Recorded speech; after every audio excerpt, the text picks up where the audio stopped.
Magandang umaga ulit sa ating lahat o magandang araw sa ating lahat, no? Panibagong araw at panibagong paksa na naman ang ating talakayin. Muli ako si Ginoong Joselito Sinsoro Jr. ang magbabahagi sa araw na ito. Ang aking paksa ngayon ay ang mga uri ng historic pananaliksik o uri ng mga pamamaraan ng pananaliksik. Unang-una ay ang historical na pananaliksik. Basahin natin, class. Ito ay isang sistematikong disenyo ng pagpapalaganap at pagtataya ng mga datos na layuning ilarawan, ipaliwanag, no, unawain ng mga aksyong pangyayaring nakalipas o pinatugmang interpretasyon. No? Ang historical na pananaliksik, class, ito ay parang ito ay nananiliksik, tumutukoy sa nakaraang pag-aaral sa nakaraan. No? Layun itong alamin natin at unawain ang mga nangyayari, di ba, o ang ideya, kultural na aspeto sa nakaraan.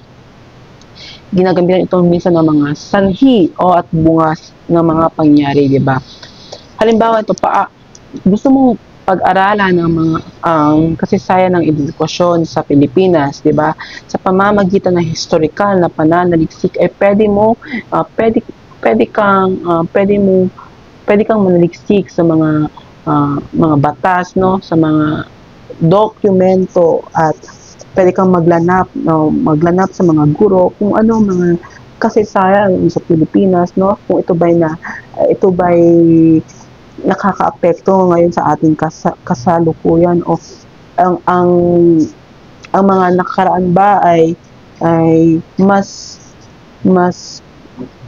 maganda ang mga proseso nila sa mga ginagamit nila sa edukasyon, o mga estratehiya nila sa edukasyon, yung sa ganon ay mas nakaka-learn ang mga estudyante. Diba, pwede mo silang i-search, no, through research, through sa mga documents, kung more, itong historical class is more on history siya, diba, sa kasaysayan, no, sa mga nangyari sa kasaysayan, no. Isa ring paliwanag dito ay ang pag-aaral kung paano nakatulong ang katipunan sa paglaya ng Pilipinas, di ba? Isusuriin natin dito sa dokumento, sa mga panahon ng Kastila, upang malaman kung paano sila nabuhay nung panahon na iyon. Okay. Pangalawa, basahin, class, ay ang kwalitatibong pananaliksik. Ito ay ang mga tinuturing na non-numerical. Pag sinabi natin non-numerical, ito ay hindi ginagamitan ng numero at hindi ito nabibilang. Opo, no? Diba? Ito ay nakatuon lamang sa malalim na pag-unawa sa mga karanasan, damdamin, at opinyon ng tao. Hindi ito gumagamit ng numero, diba? Diba? Ang tanging lamang nito, class, no? Parang role nito, class, diba? Ang kwalitatibo ay malaya ka, diba? Ang mga nakapanaya mo ay malaya silang gamitin ang kanilang sariling salita, no? Ang sarili nilang pananaw base sa mga question na iyong ibibigay, no? Hindi silang nalilimitahan, at magandang ganitong pananaliksik na uri ng pananaliksik pamaraan, no? Kasi mas malalaman natin na sila ay may mga opinion, no? May mga pananaw palagi naman. Mabasa natin, no? May mga kwento sila pwede nilang sabihin base sa yung tanong. Okay. Dumako naman tayo sa kwantitatibong pananaliksik. Ito ay nakaslungat naman sa kwalitatibo dahil ito ay nakapokus sila, no, sa numerical na datos, diba? Doon ito ang objektibo. Ibig objective, diba? Dapat daan lamang, nakabatay lamang sa isang question o isang research, no? Hindi ka pwedeng lumagpas, hindi ka pwedeng magbigay ng opinion, no? Pag sabing kwantatibo ay ito ay may sukat na ugnayan at mga variable na makitang konkretong datos, diba? Pag halimbawa ito ay ang pagsusuri sa bilang ng estudyante may mataas na marka sa Pilipino, no, sa isang paaralan, at paghahambing ng Ito sa bilang sa estudyante may mababang marka. Okay. Sumunod naman ay ang phenomolohiya. Ito ay uri ng pananaliksik na nakatuon sa buhay ng karanasan at kalahok na manaliksik ukol sa isang phenomenon. Layunin itong ganitong pananaliksik na direktang imbestagahan at isaysay ang kanyang ponemonon na malay ng karanasan ng tao. Kalimitan ginagamit ang panayam, obserbasyon, pagsusuri ng naratibo at pag-drawing ng pangpalaganap na ang tanging lamang ito class ay ang nakapokus po sa katoon o karanasan ng tao, di ba? Ito ay alamin kung anong kahulugan ng isang karanasan para sa nakakaranas ito, di ba? Halimbawa, pag-aaral sa damdamin ng karanasan ng frontliners sa hospital upang noong pandemya, di ba, pinapakinggan ang kanilang kwento at paano nila ito nararamdaman at kung paano at gaano kahirap nila ito na overcome, no? Sumunod naman ay ang action research, di ba? Pag sinabi ting action, ito ay naglalayong lumutas o isang tiyak na suliranin sa isang programa, organisasyon o komunidad.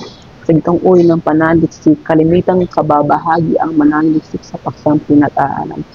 Plus, ang action research ay ang mga mananaliksik hindi lamang sila naghahanap ng mga problema, no? Sila rin ay naghahanap ng solusyon sa mga problema, no? Upang masolusyonan, di ba?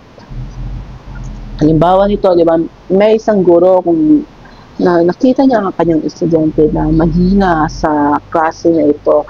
Kaya binabuti niya na gumawa siya ng mga strategy, no? Strategiya o mga methods, no? Na mas makita, no, na kung mai-improve ba ng estudyante ang kanyang marka, no? At pagkatapos ng action research ay dito na natin babasihan kung meron bang progress ang isang bata, di ba?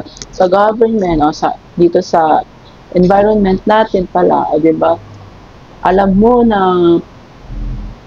every stall has a plastic na, di ba? Meron na mga plastic.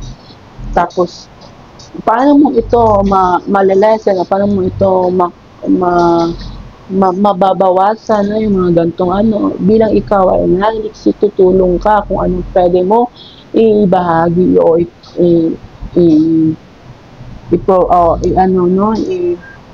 gawing o action, no? Halimbawa, pwede kang alam mo na puros na plastic, no? Pati na sa umiinom ka sa mga piso na maaari kang madala na lang ng own water bottle. Nang sa ganun ay nakaka-eradicate tayo ng konting kahit na mga 10% o 5% sa plastic sa ating kapaligiran, di ba? Yun ay sa mga halimbawa ng action research. No? So, sumunod naman ay ang evaluatibo. Di ba? Kasi evaluatibo, evaluate, no? Pagsusuri o kalagayan ng isang proyekto o programa o institusyon o pamamalakad sa pamamagitan ng pagsukat sa iba't ibang aspektong bumubuo, no? Ito ay mga layunin po na rin ang kabuang sistema, no?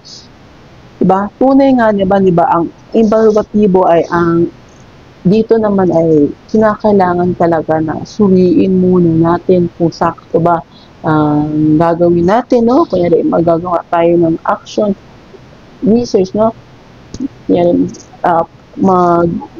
iisip tayo, di ba? Bago tayo susuriin mo, i-evaluate muna natin kung ito ba may halaga o may bisa o ito ba mas mapapaunlad ba ang mga estudyante o mga estudyante o mga mamamayan o mga tao sa atin, no?